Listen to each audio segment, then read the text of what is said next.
I've been asked the question, how did I get into kayak fishing and why? Well, before I took up kayak fishing, independently, I'd only ever fished from the shore. But that said, I do have a lot of boat fishing experience. And that is by going out on charter boats. So I would either go as an individual, book a trip as an individual from places, let's say like Mevagissey or Newquay or Porthleven, or go as part of a group. A group of us, a bit like a club, a small club, will get together, all chip in, and then book a charter boat and go out fishing. Now I've actually fished a lot of locations around the country, and what I thought I would do is, because some of you that follow the channel may actually come from these locations, I'll go through them and relay just a couple of stories. So apart from the places in Cornwall, I've fished quite a bit from Dartmouth, and this was with a fantastic skipper. I mean, this is going back a lot of years. I was only in my 30s. A fantastic skipper called Lloyd Saunders. He's retired now. I don't know actually if he's still alive or not. But he was a brilliant skipper. So what we would do, we would either go out onto the wrecks and drift over the wrecks for things like pollock, for coley, for cod, or drop anchor for other things like conger and ling, or go and fish the skerries banks for plaice. Now I can clearly remember one amusing incident out with Lloyd Saunders.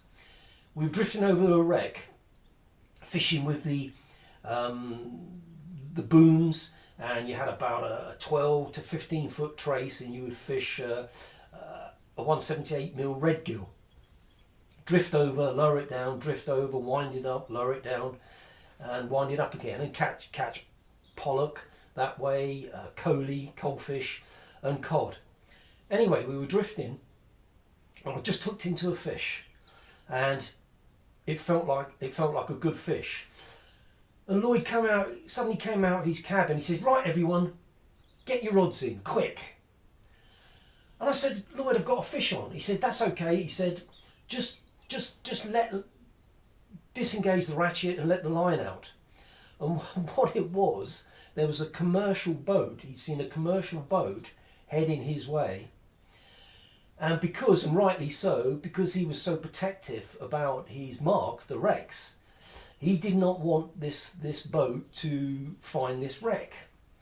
So that's why he said, "Get the rods in," and he steamed off.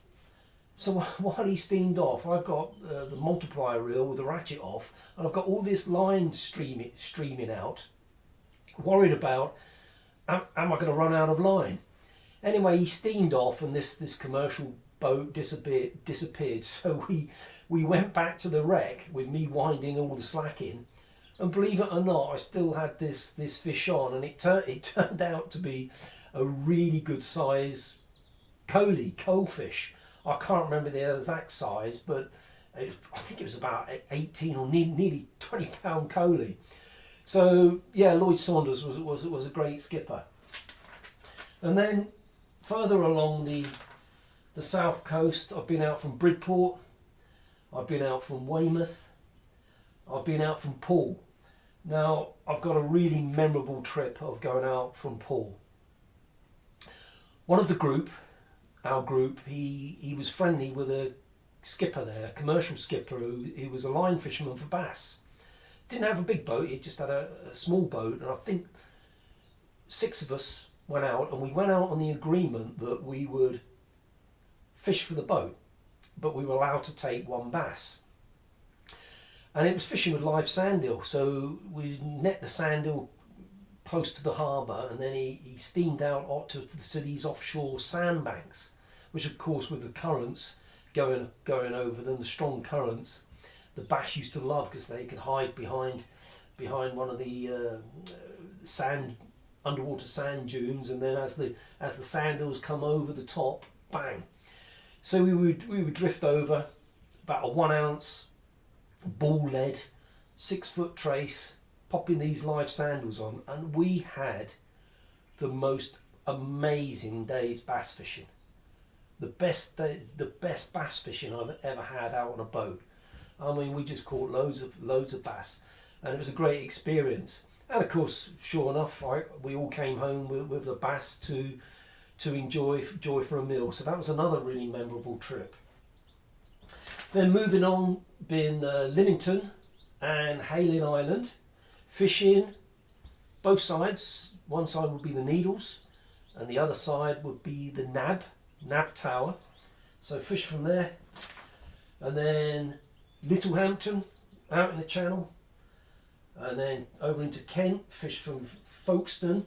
Used to go out Folkestone out to in the Channel. I think it was fairly close to France. I think it was called the Varn Bank. Pretty sure it was called the Varn Bank, and we would fish for cod. It was lure fishing really, drifting over the Varn Bank for cod. Had some great sessions from there. Ramsgate, been off Southend, and Bradwell on the east coast. And this was when you got to that where you fish in shallow water, say I don't know, up to say 60 feet. That was all the uptiding, which I'm sure many of you will be familiar with, where you cast you all cast your bait out up tide or to the side of the boat, get it away from the boat, get it away from the vibrations of the anchor. Now Bradwell, that's some good trips out of Bradwell with some famous people. You've all heard of Cox and Rule tackle. Well, Bob Cox back then and John Rule used to do charter fishing from there. So been out with both of them, but been out with John Rule the most, and it'd be mainly cod, and it could be cod and whiting fishing depending on the time of year, but tope fishing, used to go tope fishing with John Rule, bass fishing. So yeah, Cox and Rule tackle. I think I mean I don't know, I think John Rule, someone tell me, I think he's out in America now. I think he's out in Florida. But anyway, Cox and Rule tackle, you'll all be familiar with that.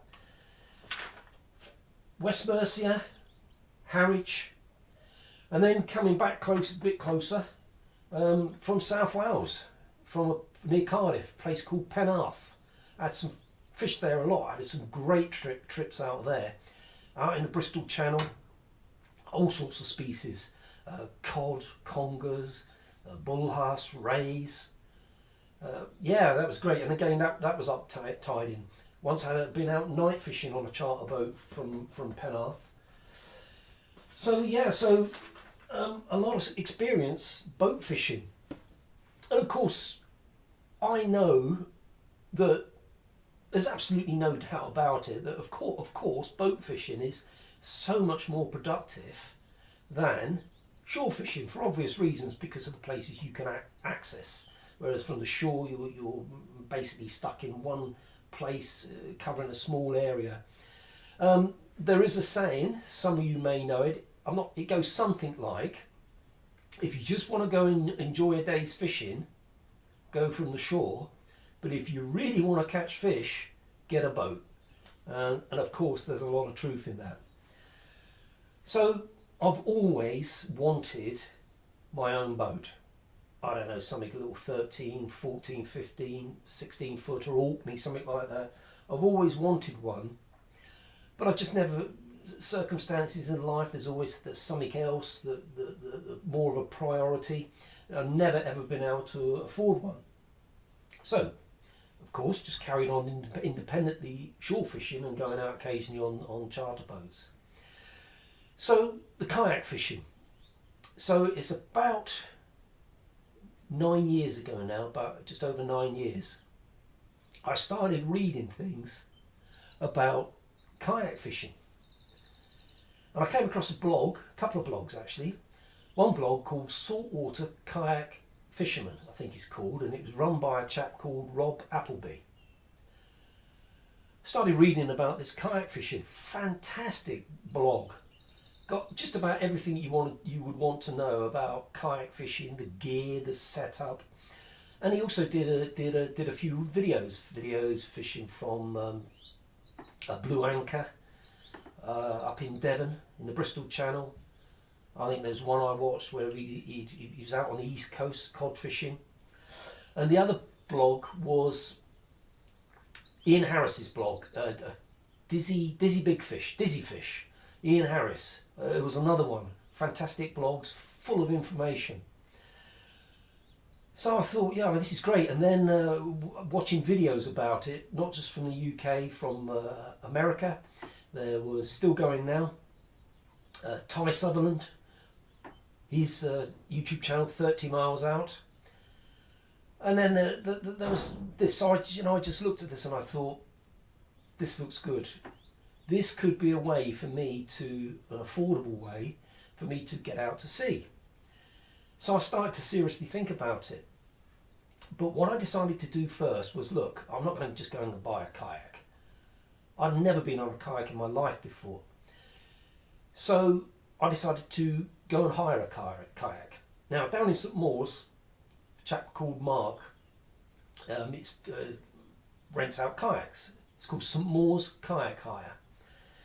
So Linda and I went down, the wife went down, and we, on a nice day, nice weather, we hired a couple of kayaks. She hired a little Ocean Frenzy, a little 10-foot Ocean Frenzy, and I hired a bigger one. I don't know what it was, but it was a big, about 13-footer kayak. And I thought, okay, I'll take a rod with me.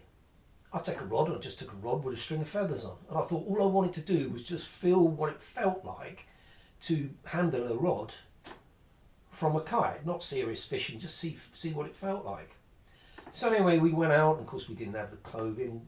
Obviously the hire place gave us the PFD, and I went out with just a pair of shorts, I think, bare feet, and just a t-shirt. And we went out from St Mawes and we paddled out, because keeping close to the coast, where you're always close to the coast there, and then around to the lighthouse at the end of St Anthony Head. And that was the outer limits. You couldn't go further than that. Didn't want to anyway. But I kept very, very close to shore, and just kept having a go. Seeing, oh, this feels all right. I caught absolutely nothing, not a beam. Never caught anything. But I thought this feels fine. I thought, yeah, I like it. So we had 2 hours. The trip was 2 hours, so we paddled back. But one thing I did learn from that trip was when we went out. It felt easy paddling out, but of course what I didn't realise, when we came back, we were coming into it wasn't very windy, into a bit of a breeze and into the tide. Blimey, that was hard work. So I realised that, you know, when you're going into wind and a bit of a breeze and tide, it is hard work. And the other thing I realised is the distance. When you look from the land and you look out, it's only just over there, but when you're on the sea and you've got to get back, it takes a while. But anyway, we got back, really enjoyed it. So I thought, yes, I'm gonna go and buy a kayak. Now, I was really influenced a lot by the blog Saltwater Kayak Fisherman, Rob Appleby. I was really influenced by what he had got, what he was using, which was an ocean prowler big game. And I thought, I liked the idea of this because I thought it's very, very stable because it's so wide, 34 inches wide. And I thought, look, that's what I want. I want stability. I'm not worried about speed. I want to go for stability. So I thought, you know, I'm gonna go for what Rob has got. So I contacted Cornwall Canoes, and I said, have you got a prowler big game? Well, they didn't have one in stock. They had to order it from America. I wanted a yellow one, and this was before the prices went silly. Ocean kayak prices just suddenly, quite a while after I'd taken it up, they just went silly prices. I paid, it's 550 quid for a prowler big game. Just came with a seat, and I think it came with a cheapo paddle, which I've still got as a spare paddle. So I ordered this, and took about 6 weeks, I think, 6 to 8 weeks before it arrived. And of course, I just brought the bare essentials. I brought obviously the PFD, Palm PFD, and I just went out. Now, I love the sea, but rightly so, I also fear it, and I know what it's capable of. But because I'd done so much shore fishing, there were certain marks that I actually understood what certain conditions could do, what certain winds could do, just by fishing off the rocks or fishing off the beach. So I decided to go to one of the marks, launch from one of the marks that I was really familiar with. And I did. So I went down. I had no proper clothing. I just went out in a wetsuit because I used to do a bit of snorkeling. Went out in a wetsuit, and I decided I'm going to really be cautious with this and take my time. So again, I went out with just a rod with a string of feathers, and I just kept very, very close to the shore. I think only about 200 yards from the shore, just in case I needed to get in quick. And the reason for that, I just wanted to build my confidence up slowly. So that's what I kept doing, just going, and when the weather was right, launch, and I'd maybe go a little bit further out. And I started catching fish with just mackerel feathers. Certainly definitely more productive than when I used to fish the mark off the rocks. So I thought, okay, I'm definitely into this. So what I started to do then was build up the equipment on the kayak. Again, a lot of influence from Rob Appleby, saltwater kayak fisherman. It's all there, to learn from. Learned an awful lot from him. So I slowly built up equipment. So the first thing was, one thing about clothing. What I realised was that it's definitely not suitable, as far as I'm concerned, in the UK to go out in just a wetsuit. Yeah, you can do it. If you just want to go out on a lovely day, on a couple of hours, bit of mackerel fishing, absolutely fine. But because I wanted to do it seriously and go out for a long period, what I found was the wetsuit, you got wet and you got cold. You got cold very, very quickly. Particularly if you were just sitting there drifting and you warmed up when you were paddling, but if you just sitting drifting, doing a bit of mackerel fishing, you got cold quickly. So I realised I've got to get the right clothing. So I slowly built it up over a period of time. Got the clothing, started adding accessories to the kayak, rod holders, dry storage, anchor trolley, from things I've learned from the blogs, anchor trolley, all things like that slowly. Got a better paddle. The paddle that I had was no good because I'm tall, 6'3", and it was a 34-inch wide kayak, and there's a guideline to the length of the paddle that you need. So I brought the paddle, which I'm still buying now, the Aquabound, long one. Can't remember. I think it's 2.5 meters. Because if you don't do that, what happens when you're paddling? I found with the freebie paddle that came with it, standard size, you keep knocking the side. It's all to do with your height and the width of the kayak. So got a paddle. And then, so I was able to got the rod holders, upright rod holders, able to take more rods out. Now, what was a big game changer for me was when I got electronics on it. When I got a GPS, I got a fish finder. I can't remember whether doesn't matter. Fish finder came first, I think.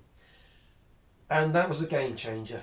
And that really, the reason it was a game changer is not just the fact that you could actually see shoals of fish that were in the water column, like mackerel or pollock or cod or whatever.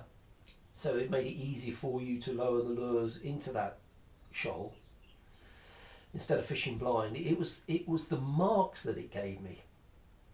I would be paddling along, suddenly would see come up on the fish finder, up, thought, hello, never knew that was these are unlisted marks. In other words, they're reefs, little reefs that don't expose at low water, or don't get close to the surface on the big tides.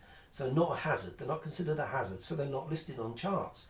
So these things would had the GPS, boom, mark it. that was a game changer. With fishing then, when I knew where I was, where I could see the shoals of fish, knew exactly where I was, really improved the fishing. So that's basically how I started. We're going to have a look at what we do. We'll have a look at the Ocean Big Game. I know a lot of you have seen it anyway, but we'll have a look at it. And what I'll do, I'll talk about what it was like, what I just had on it, which was virtually nothing when I started, before I added all these things to it. Now, going back to, if you want to catch fish, get a boat. Well, in my case, it wasn't a boat, it was a kayak. So true. So true. You don't have, the amazing, you do not have to go out a long way. You don't have to go out a long way. Let's say like a charter boat goes way offshore to a wreck, probably has to get the decent fishing. From the point of view of kayak fishing, you don't have to go a long way to get some decent fishing. Particularly if you've got these little marks, these little reefs, if you're going pollock fishing or cod fishing. You don't, but it definitely improved the catch rate. Since I started, with the exception of targeting gilthead bream, that's a specialist thing. Forget that. Just over all the other species, I've only blanked on the kayak once in all the years, and the reason for that is because I can go out on the kayak and I can go. Let's say I go and say, right, okay, I want to go and see if I can get some bass. Doesn't work out. I think, right, okay, I've got all the gear with me for the just in case, change of plan. Well, forget that then. It's not working. I'll go out to one of the reefs I've got marked. Let's do some pollock fishing. Let's take a bait rod. Let's do some drift fishing with bait on the bottom. Pick up flatties. And while you're doing that, let's pick up some mackerel. So many different options. So to be able to go here and there, everywhere, not just being stuck on one place, on the rocks, on the beach. How many times do you blank when you go fishing from the shore? So yeah, absolutely. I've lost where I am now, but I'm not doing all this again. Come on, someone tell me, where was I? Oh yeah. So only blanked once in all the years I've been doing it, except gilthead bream fishing. That's a different matter. Gilthead bream fishing is a dedicated pursuit. When you go gilthead bream fishing, when I say blank, I mean blank catching gilthead bream. When you go gilthead bream fishing, you always catch small bass.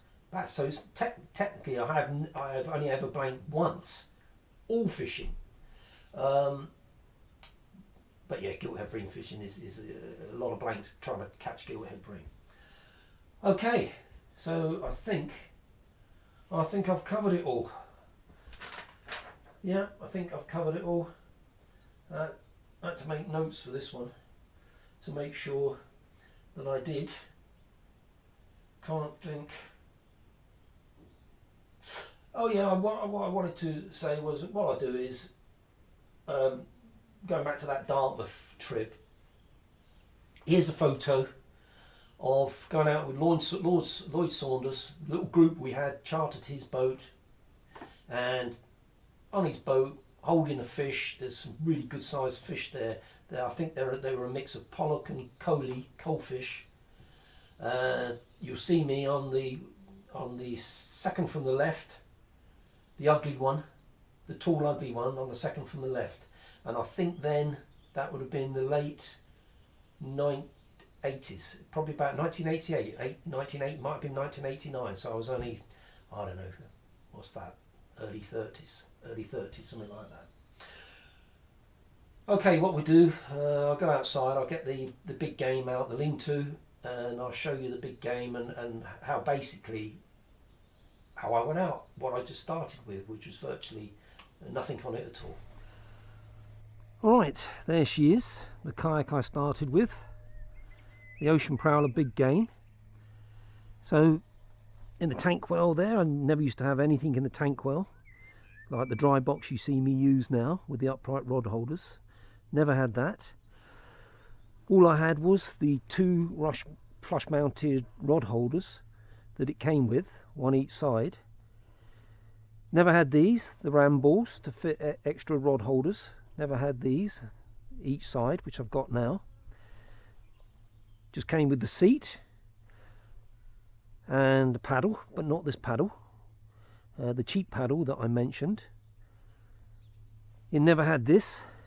The center hatch gives me access to the inside of the kayak, which is handy now for fish storage and other things you can put in there. So I never had that. Had to fit that later. Just had this hatch here. I never had my bait board. Didn't have that. And also never had the rod holders at the front here. The two Scotties that I've now got each side, and another holder there for accessories. Never had this track to fit your accessories on, your fish finder and GPS and maybe other things. I never had that. And of course I never had the electronics. This is the wiring for the fish finder. So I just went out very, very basic. Of course I had the PFD, as I mentioned, and basically that's how I started. Just went out with the one rod with that setup, and slowly built it up and built it up. And this has proven to be a great kayak. I mean, you know, now I've got the other one. I've got the Thresher, which I tend to use when I want to do a lot of paddling, because it's longer and slimmer and it's faster. So I've got a lot of paddling to do. I tend to use the Thresher now, but still use the big game. The big game comes out, particularly if I want to spend a day fishing at anchor. It comes out, so it's still very much in use and still absolutely fine, even after all these years, except with the usual scratches underneath. Right, so that's the kayak I started with. Okay, that's how I started. That's the kayak I started with and how I started. With regard to the video making, the YouTube channel started by accident. Because I'd learnt so much from other people, like Rob Appleby, Ian Harris, Dizzy Fish, Ty Sutherland, lots of other things, the Anglers Afloat forum. I just one day I thought, okay, right, you know what, I'm gonna make a video. I'm gonna make some videos and just a bit of fun, and just show some of the things that I'd learned. And then of course it's just progressed. It's progressed from there. But the boat is still an ambition, particularly as I'm getting older and the kayak fishing is going to get more hard work. If I go for a boat, if I ever can get a boat, it'll be something like a little Orkney. I don't need a lot. All I want is an extension to the kayak. Something I can handle myself easily. Don't have to have moorings. I don't want moorings. I do want a proper boat. I don't really want. I know a lot of you are doing the sib or sib, the little inflatable boats. I can see that that's a great, fantastic alternative to kayak fishing. I'd rather go down the boat road. If I can. So who knows, one day maybe if I can, I'll introduce boat fishing to the channel and do a few boat fishing videos. So once again, I hope you found that useful, and many thanks for watching.